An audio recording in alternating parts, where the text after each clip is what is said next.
예수님이 이 땅에 오신 목적이라는 말씀으로 함께 은혜를 나누겠습니다. 예수님은 하늘의 보좌를 버리고 인간의 몸을 입고 이 땅에 오신 것은 분명한 목적을 가지고 오신 것입니다. 사람들이 이 땅에 왜 우리가 사느냐라고 질문하지 않는 사람은 결국 자신이 이 땅에 온 목적이 무엇인지를 모르고 사는 사람과 똑같은 것이죠. 우리가 전도서를 보면 전도서에서 얘기하고자 하는 것이 그거잖아요. 너네 목적이 있다. 너네가 그 목적을 잊으면 너네가 먹는 거, 너네가 입는 거, 너네가 많은 것을 가지는 거, 이런 모든 것들이 허무한 것이다 라고 얘기하는 것이죠. 12장 1절이 그 모든 전도서의 결론이잖아요. 청년의 때에 너를 만드신 자를 기억하라. 너를 만드신 자를 기억하라고 얘기하는 것이 전도서의 결말이에요. 그러니까 너를 만든 목적이 있다라는 것이죠. 너를 만드신 자의 목적을 기억하고 그 만드신 그 목적을 따라 네가 산다면 너의 인생은 의미 있고 가치 있는 인생이다라고 얘기하게 되는 것을 우리가 보게 되는 것이죠. 하물며 예수님은 우리에게 오실 때 더 큰 목적을 갖고 오셨죠. 예수님이 이 땅에 오시기 전에 이미 수천 년 전부터 예수님은 이런 목적을 가지고 오실 것이다라고 우리에게 예언되어졌어요. 그리고 마리아가 예수님을 잉태하게 되었을 때 천사가 와서 이 아이의 목적을 분명하게 얘기하잖아요. 이 아이가 모든 사람을 구원하게 될 거다. 그래서 그 이름을 예수라고 해라 라고 말하는 것을 보게 되는 것이죠. 요한일서 3장 8절에 죄를 짓는 자는 마귀에게 속하나니 마귀는 처음부터 범죄함이라. 하나님의 아들이 나타나신 것은 마귀의 일을 멸하려 하심이라. 마귀가 이 땅에서 행하고 있는 모든 일들에 대하여 예수님께서 그 모든 것들을 멸하려고 오셨다라고 분명하게 얘기하고 있는 것이죠. 마귀의 일은 무엇일까요? 첫째로 마귀의 일은 인간과 하나님의 관계를 어그러뜨리는 거예요. 마귀는 아담과 하와에게 하나님의 말씀을 의심하도록 유혹하여 선악을 아는 나무의 열매를 먹고 사람으로 하여금 하나님과 원수되게 하였습니다. 로마서 5장 10절에 우리가 하나님의 원수였던 때에도 그 아들의 죽음으로 하나님과 화해하게 되었다면 하물며 그분과 화해가 이루어진 지금에 와서 우리가 살아계신 그리스도를 통해서 구원받으리라는 것은 더욱 확실한 일이 아니겠습니까? 우리가 하나님과 원수되었다라는 것이죠. 마귀의 일은 바로 그거죠. 우리를 하나님과 원수되게 하는 거. 하나님이 싫어하는 것을 우리에게 하도록 유혹하고 우리를 하도록 강압하고 하도록 우리를 그곳으로 밀어넣는 것. 그 일을 하지 않으면 살 수 없도록 만드는 것. 그래서 우리가 죄의 종이 되었다라고 얘기하는 것이 바로 그거잖아요. 죄의 종이 되었다는 건 뭡니까? 죄가 시키는 대로 한다라는 거예요. 죄가 시키는 일이 뭡니까? 하나님과 원수된 일이에요. 그래서 이사야가 우리에게 뭐라고 얘기하냐? 하나님이 능력이 없어서 너희를 구원하지 못하는 것이 아니다. 하나님과 너희 사이에 죄가 있어서 하나님이 너희에게 구원을 펼칠 수가 없는 것이다라고 얘기하잖아요. 그래서 그 죄를 없이 하시려고 예수님께서 오신 거잖아요. 그러니까 마귀의 일은 하나님과 우리 사이를 어그러뜨리는 거예요. 하나님과 우리를 원수되게 만드는 거예요. 예수님께서 오셔서 그 원수됨을 해결했다라는 것이죠.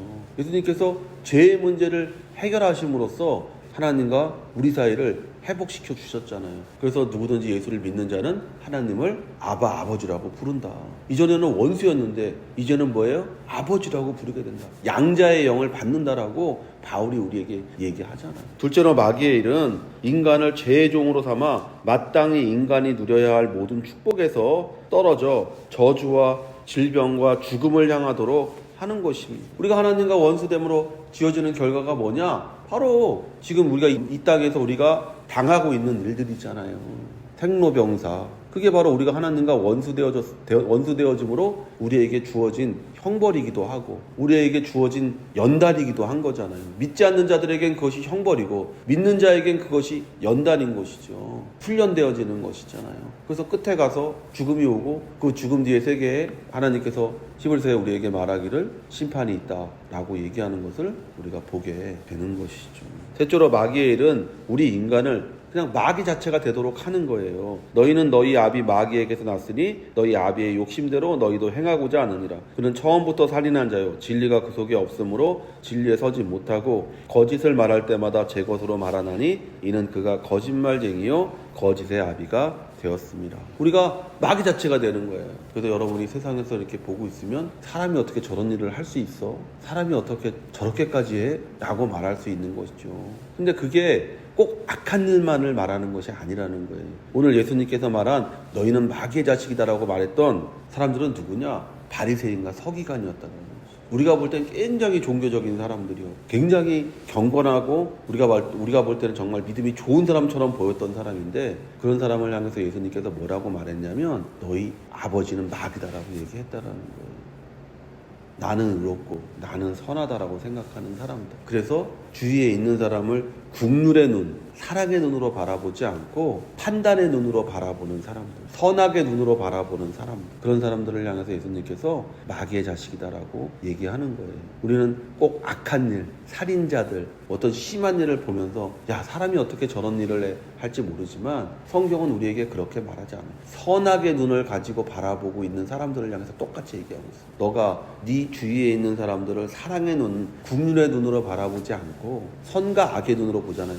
바리새인과 서기관들은 선과 악의 눈으로 봐서 저 사람 죄인들이야. 그러니까 난 저 사람 상대하지 않아. 저 사람은 죽어도 상관없는 사람들이야 라고 생각했던 사람들이죠. 하나님은 우리만 살려줄 거야. 저 사람들은 죄인이니까 다 죽일 거야. 만약 그렇지 않으면 하나님은 공의로운 하나님이 아니야. 그렇게 생각하는 사람들이었잖아요. 그게 종교인들이 갖기 쉬운 가장 깊은 함정이에요. 믿는다라는 사람들이 갖기 쉬운 가장 깊은 마음속에 있는 교만함이에요. 우리가 세상 사람들을 사랑의 눈으로 바라보지 않으면 우리는 마귀가 됩니다. 예수님께서 오셔서 이 일을 멸하려 오셨다라고 얘기하는 것을 우리가 보는 것이죠.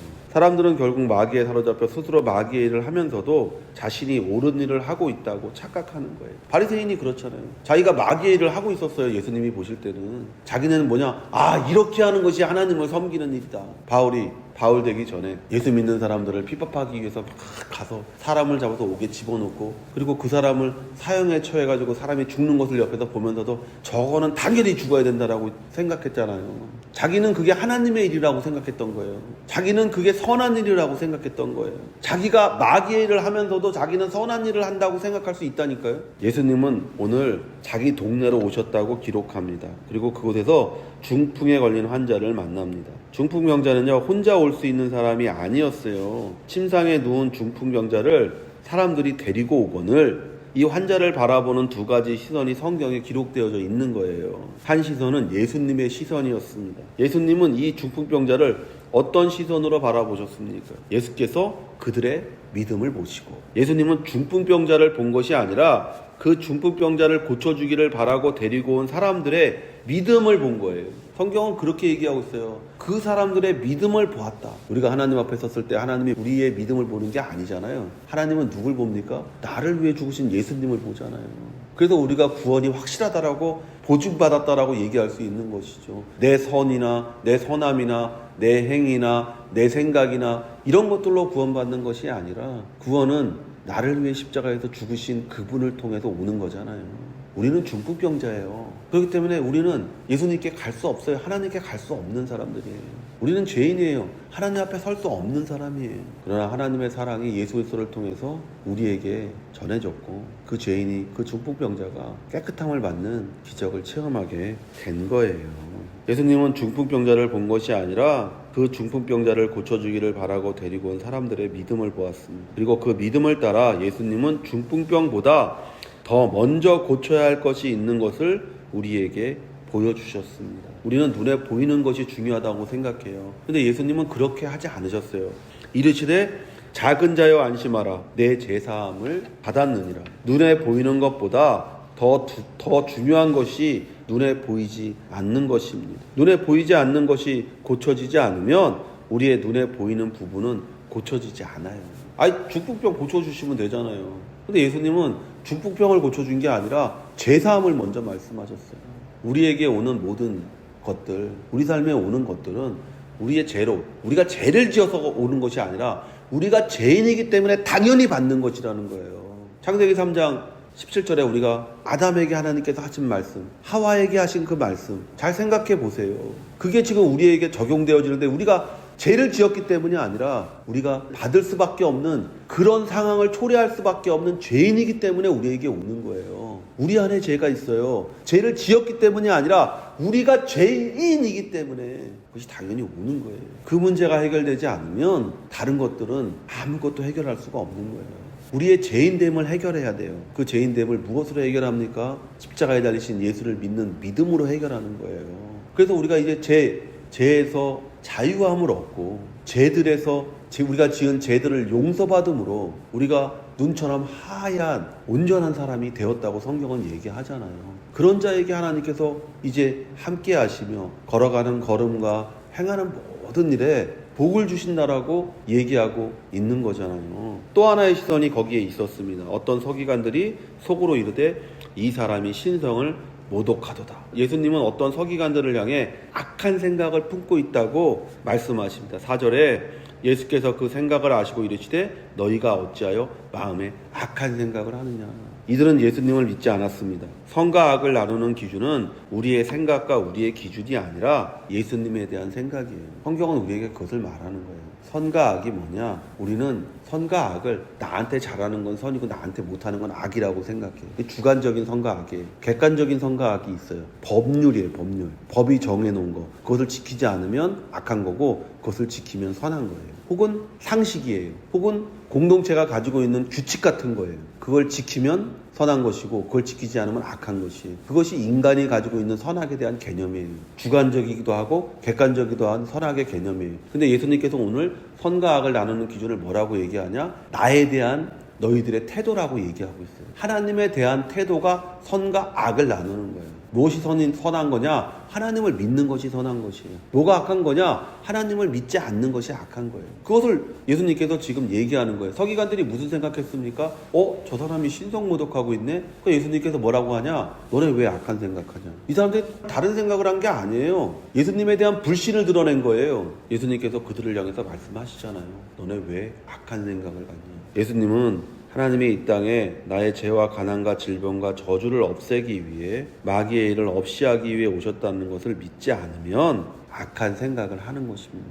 여러분이 율법적으로 여러분이 세상 사람들에게 얼마나 많은 칭찬을 들을지라도 예수님이 이 땅에 오셔서 우리를 위해 이런저런 일들을 하셨다는 것을 믿지 않을 때, 그것에 대한 불신의 마음을 가질 때 여러분이 악한 생각을 갖는 것이라고 성경은 얘기하고 있습니다. 믿지 않으면서 얼마든지 예수님의 말씀을 듣기도 하고 기적을 체험하기도 경험하기도 합니다. 그러나 진정한 체험은 믿음을 통해 자신이 변화하는 것을 체험하는 거예요. 믿음을 통해 우리가 체험해야 되는 것은 우리 속사람의 변화예요. 그리고 나면 속사람이 변하면 겉의 것들은 환경은 그냥 저절로 변하게 되어져 있는 거예요.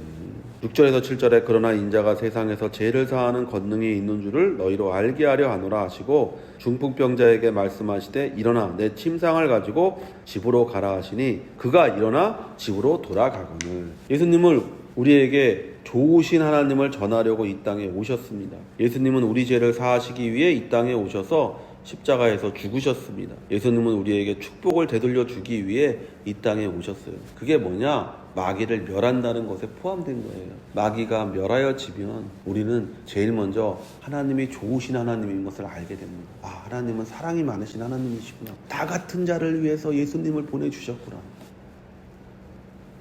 그 좋으신 하나님의 뜻을 깨닫는 거예요. 하나님이 나에게 좋은 것을 주시려고 하시는구나. 나에게 넘치는 것을 주시려고 하시는구나라는 것을 깨닫는 거예요. 여러분이 지금 이런 마음, 이런 믿음이 없다면 여러분은 악한 생각을 하고 있는 것이죠. 그리고 그 모든 축복을 체험하는 길은 먼저 눈에 보이지 않는 죄의 문제를 해결하는 거예요. 그 중풍병자에게 죄가 용서됐다고 말하고 나서 바로 그 다음에 일어나 걸으라고 하니까 그 중풍병자가 일어나 걷잖아요. 믿음을 갖고 예수님을 바라보십시오. 이런 축복의 사람이 되기를 예수의 이름으로 축원을 드립니다.